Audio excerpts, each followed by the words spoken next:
Why are you dressed like it's November? Because I have a slight fever and I was just freezing. Ah, shit. Hmm. Somebody's got COVID. Somebody's got COVID. If I've got COVID, I've been creating some sort of super spreader by working this much. I bet. I bet. Yeah. It's on a surge here in Oklahoma. We're one of the top in America with COVID stuff in the toilet water, which means they're just running around spreading the hell out of it. Mhm. Sir, what are we to be talking about this lovely day? Can I just bitch about something for a second for the sole You reason can do. that Yes. this entire week, Sean, so Monday, I was dealing with Spacer Electronics, which is our electronics distribution company. So Okay. negotiating with financiers about how much interest we pay on a purchase order that's discounted. So we've gone from 4% all the way to 12% and moved nowhere. It's just for a 45-day period. And because we're a new firm, these guys want Right. to charge like that much, which I Right. understand. And I was okay with it. Basically, no movement. So started working on Fuse Ride, which is like an Uber in India, but it's got Right. like this fleet of 500 luxury cars to Oh, make nice. luxury cars affordable for people who just want to not drive and get a driver type thing. Dealing with that and venture capital companies till I realized that Amazon had basically told the startup to start pushing through traffic or they will close one of the servers down.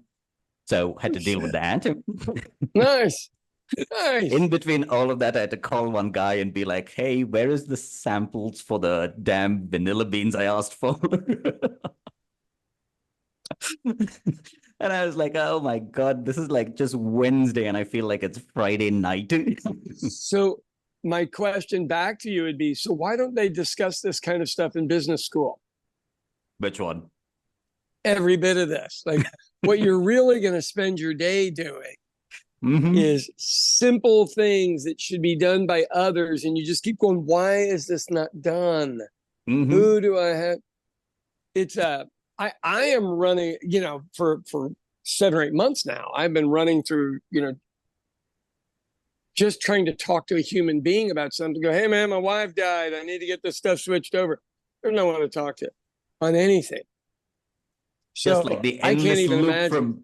endless loop from hell on internet systems. Yeah. Right. And I understand everybody cost cutting and all this other. I mean, I get it, but you Mm-hmm. had to figure sooner or later somebody was going to die. Yeah. I mean, it's got to be an option. Maybe you're the guy, you're the specialist that goes, hey, I got something I'm going to tell you. It's going to save you a lot of trouble down the line. Somebody's going to die and you need to be prepared for Can I tell you, that is such an easy system to build, Sean. Just tell people it. to upload a death certificate and that's it. Close the So account, transfer the accounts, whatever. that would seemingly be that easy, but you have to talk to somebody to say upload it. But there should be some equipment, some AI version that could read it as I scratch out the social security number that's on the death certificate. Mm-hmm. Yeah. Because if everybody gets that, there's 15 people coming over the border in Mexico in the next week with a valid social.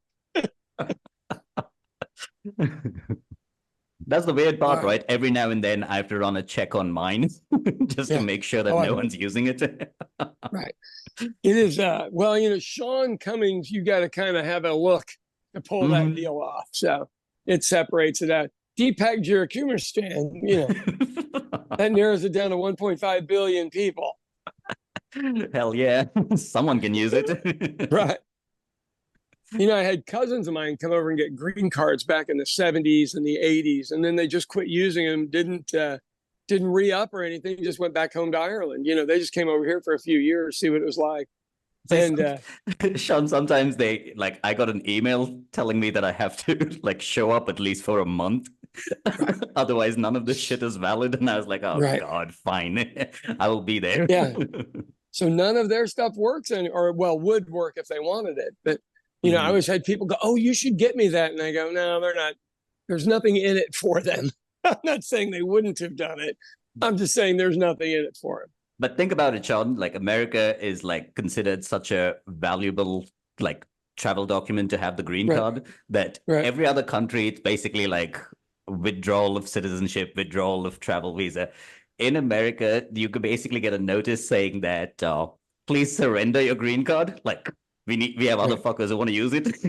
Right. Isn't that amazing? It's an interesting dynamic because, you know, there's still plenty of work here. No matter, so you keep getting these economists going, well, you know, sooner or later the economy is going to slow, and you go, yeah, that hadn't happened, and you've been saying it for years, and you go, even with interest rate hikes, people were still buying. We're not on a buying binge like the late 80s or early 80s. The early 80s was the last time in America that people really made more money than they deserved to make for specific jobs. Like low-end jobs, you could buy a house and a car. Purchase. Yeah. Like all you got to do is show up Monday through Friday, 8 to 4, and you can own a home and a car. None of this bullshit that you and I do all night long. So the weird part is I was actually reading that the younger generation, like Gen Z and whatever the one after them is. Whatever the other one. Yeah, those young people.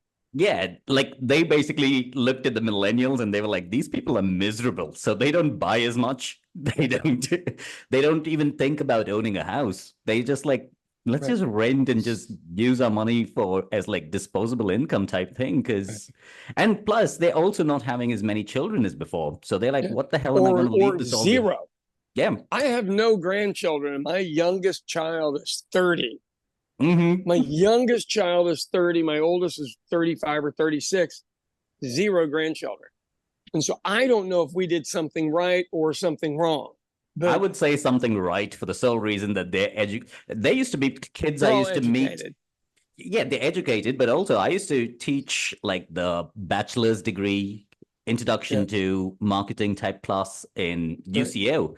And some of those kids who were like 19, 20 would show up to class pregnant. And I'm like, oh God, how is this going to work out? Well, because, you know, they closed all the Planned Parenthoods here.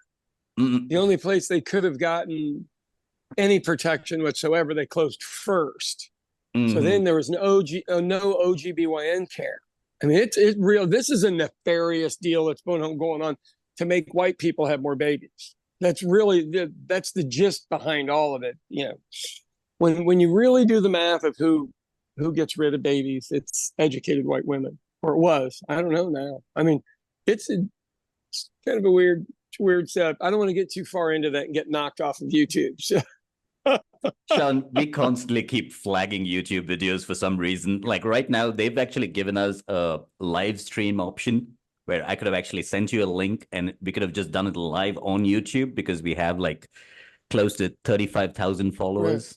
No, and the reason I didn't do that was for the sole reason that there are times where we'll we get have thrown to off. edit something. Yeah, plus we have to edit some of the shit out. That'd be fun to do sometime, knowing that going into it. Look, neither you nor I have ever cussed on commercial television. No, never. Right. We were both pros. So we had to do that. Hey, there are two ladies here that have a podcast that's enormous. I can't remember the name of it. I believe they live in Edmond. They're two, 50-year-old blondes, and they're both, one's a lawyer. The other one's real bright as well. But they were at the DNC doing every heavy hitter interview you can imagine. And I was like, evidently, we need to pick up our game, son. Hell yeah. We were the uninvited influencers. Yeah. And it's real neat because I personally don't know them. And you've lived here. I know almost every player, and I've never met these two. So I got to figure out some way to do it. Yeah. It's weird. Sean, think about it. Like so many, like Oklahoma's population has grown so much.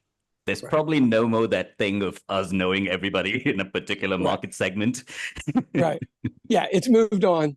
It's gotten bigger.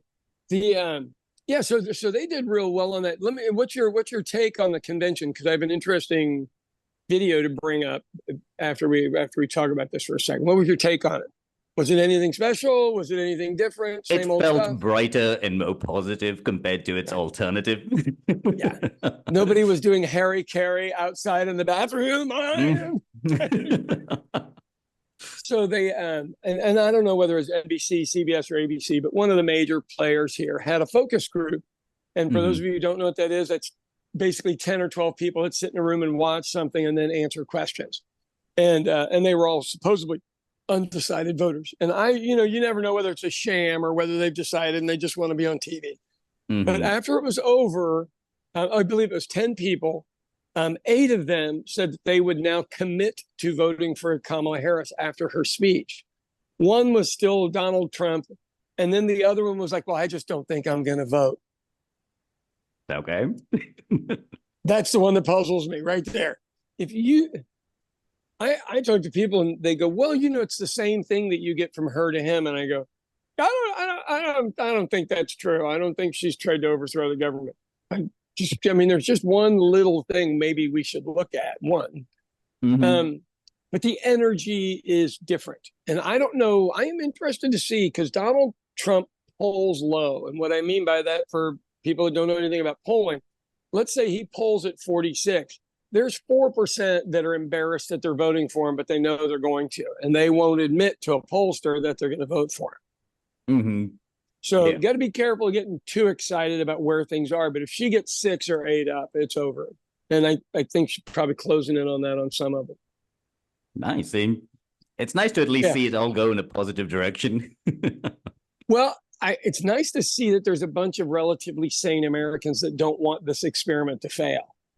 Because I'm surrounded by the other people. Surrounded. And when I say surrounded, I mean like I'm surrounded. Okay, do you want to hear the funniest thing in the entire world?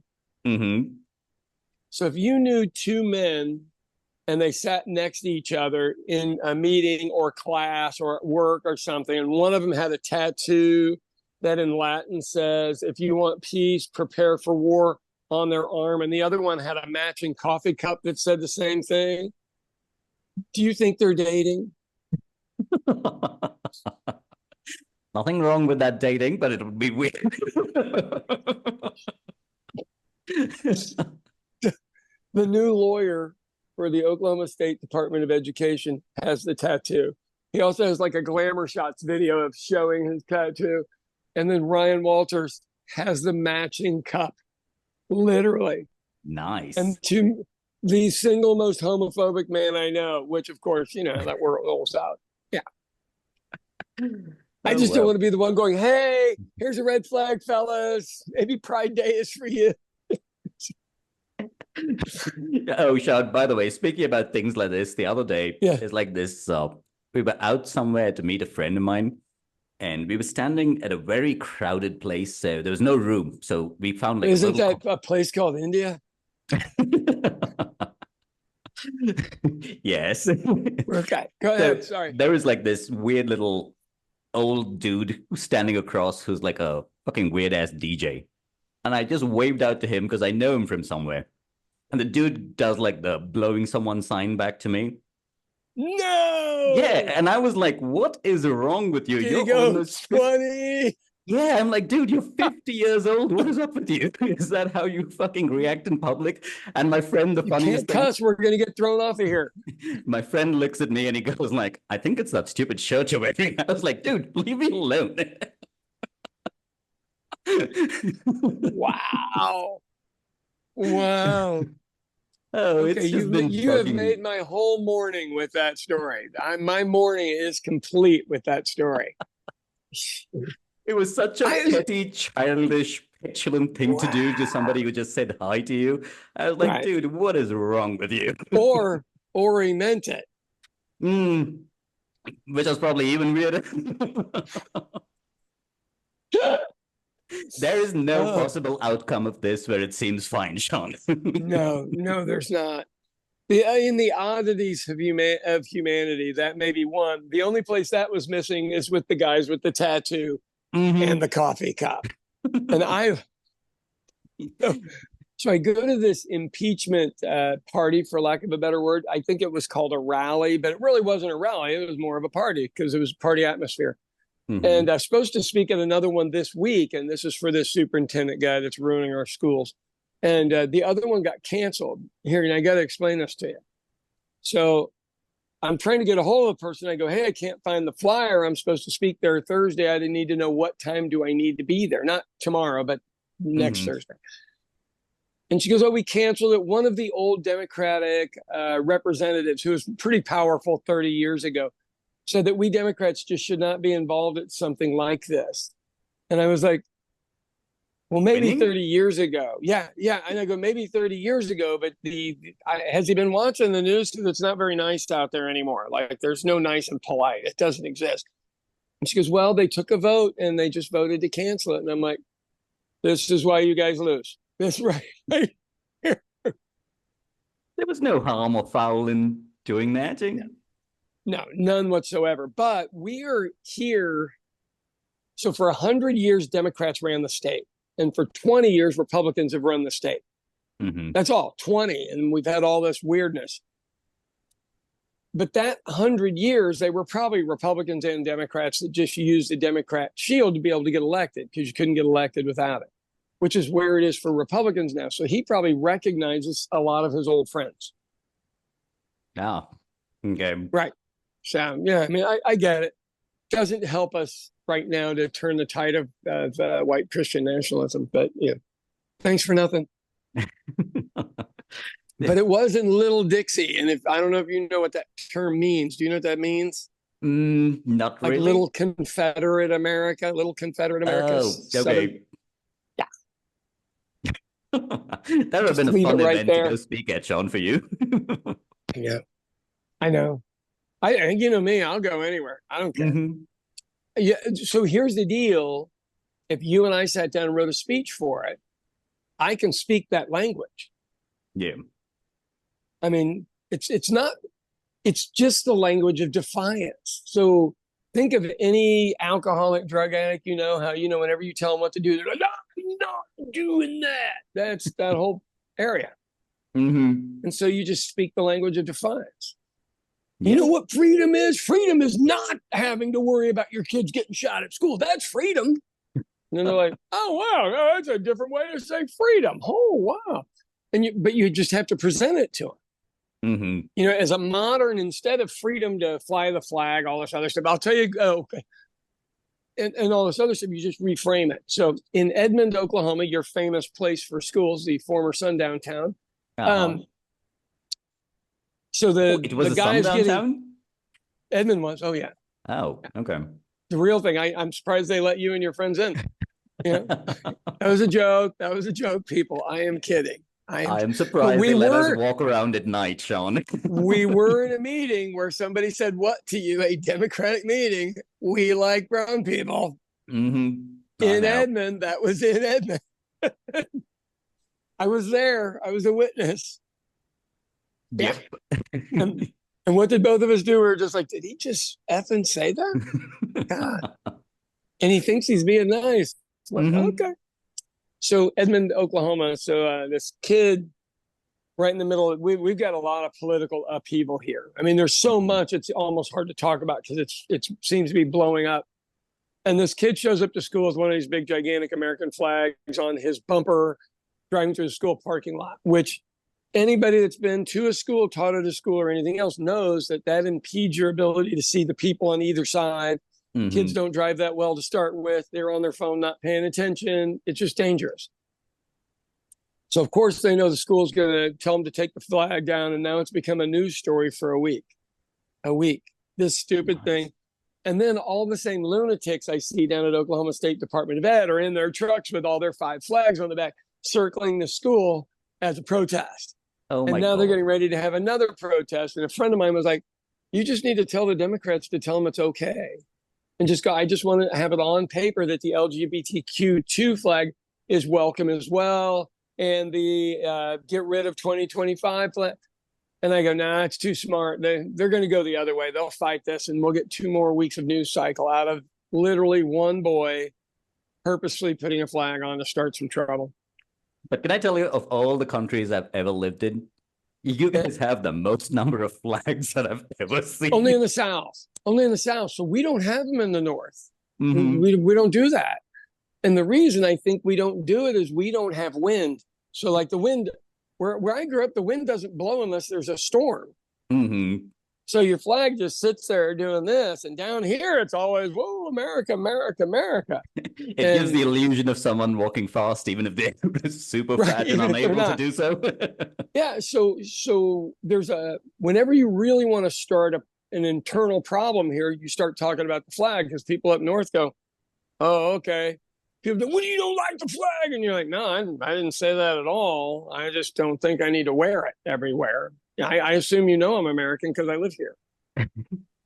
Mm-hmm. You know, shit like that. It's a weird deal, but it was a very smart political move. I always like to point out, even if it's nefarious, that's how you take somebody that's chewing on your leg and put them on somebody else's leg. You just use the flag. And it's sad that people aren't smart enough to know that's what's happening. But so it's pretty good move. Yeah, strategically. I know. Well, we got to teach people about politics here, buddy. So I don't know if I've got anything else happening here other than the two ladies that we need to meet. And Kit Fairchild and I, our podcast, our little political podcast, which is shot in next door on cheap lighting and everything else, is hitting a little bit. And I don't know if it's just on the run up to the election. Hey, there was a bump even in our numbers in Oklahoma last week. Yeah. Well, probably just they're looking for some content. So do you want to tell them how they should vote, my English Indian friend? How they should vote? Really? No, let's not waste our time. What's that thing like? There's this joke that I heard it somewhere, but the guy was talking about how his friends like religiously post things on Twitter. And if you go to their accounts, they'll have like 3 followers. And these are basically guys just posting into like oblivion. They just love the game. They're just in it for it. But they're not playing anybody. I always, whenever people troll me on Twitter and I go to one of those accounts, I literally write them back. And I go, you are such a loser. You've only got 3 followers. Stop talking to me. You don't matter. There was like this horrible news story that happened here. Like it's still going on, where they try to cover up this girl's, I guess, in a school here where she was studying to be a doctor. And the weird part was I'd actually posted, I honestly, I haven't even written the damn thing. I honestly just posted it because I saw somebody who had shared it, okay? And Sean, all the message said was, it's about India and women's rights. And all the message, it's from that chef, Padma Lakshmi. And all it says is, she's awesome. A country that calls itself the largest democracy in the world cannot be truly democratic if half its population is not free from the threat of violence. Fair enough. Just straightforward. I posted this, and guess what the reply was that I got for it, Sean? Well, hold on. Your reply was not from, right? It was from No, that was what she shared, and I just reposted it. Oh, so someone replied to that and told me, yes, conservatives are always under threat of violence. I agree. The left has hijacked everything democratic. They even denied their own party the right to vote on their presidential candidate. The elites chose behind closed doors and decided on Kamala. It's disgusting and sad that that actually happened in our country. And I was like, I wanted to reply and be like, listen up, Dodo. I'm not talking about your country. Hey, Forrest. We're not. So here's what I always like to tell people, and we'll probably get out of this thing on our usual note of gloom and doom. I have like this morning. It's 4:30 when I got to work this morning. I didn't have to worry about walking to my car and being sexually assaulted or robbed. God forbid anybody rob me because I'm violent. But I drive my car. I can sit at a long stoplight, not worrying that somebody's going to open my door and try to do something nefarious to me. I pull up in front of my restaurant, and we have a lot of homeless people now in Oklahoma City. You would literally not believe what has converged over the housing crisis, because that's really what it appears to be. But I don't worry about walking from my car into the building. If I can't immediately, I don't have to have one hand free to fight.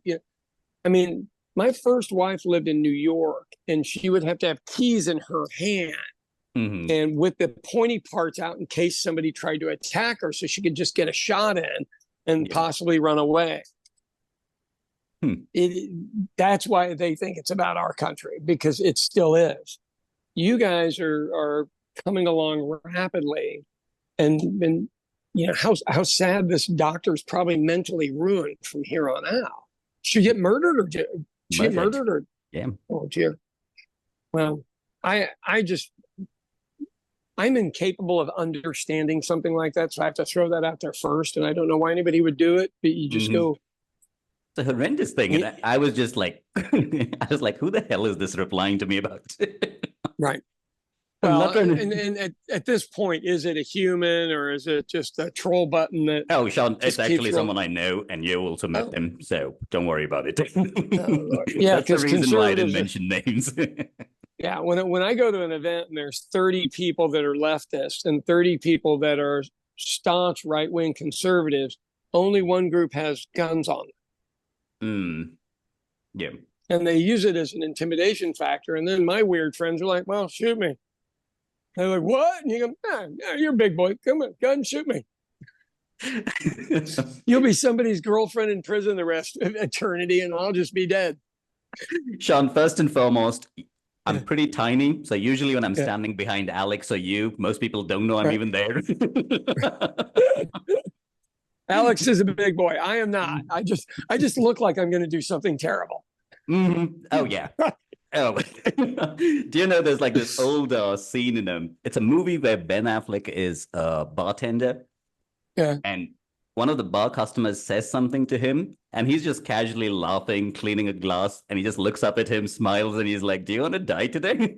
and just continues. That's what you remind me of all the time. We're in an odd business here. We're Mhm. in an odd business.